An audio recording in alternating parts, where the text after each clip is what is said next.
పీలేరులో కదిలి రా కార్యక్రమం ఇస్తే ఆ జీవితంలో ఎన్నో సార్లు పీలేరుకు వచ్చాను గాని మొట్టమొదటిసారి ఇంత పెద్ద స్పందన చూస్తున్నాను. ఎటు చూసినా జనమే జనం. రోడ్డు మీద కూడా చూస్తున్నాను, రోడ్లన్నీ నిండిపోయినాయి. ఈ ఉత్సాహం చూస్తా ఉంటే రా కదిలి రా అని పిలిస్తే పీలేరు మొత్తం స్తంభించబోయింది.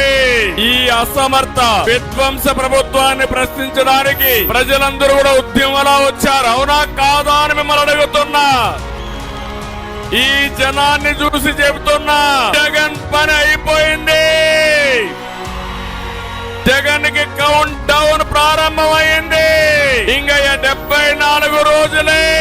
మీరు చేసిన అరాచకాలు, మీరు చేసిన విధ్వంసాలు ఇవన్నీ కూడా ప్రజా కోర్టులో మిమ్మల్ని శిక్షించే సమయం దగ్గర పడిందని చెప్పి మరొకసారి మీకు తెలియజేస్తున్నా.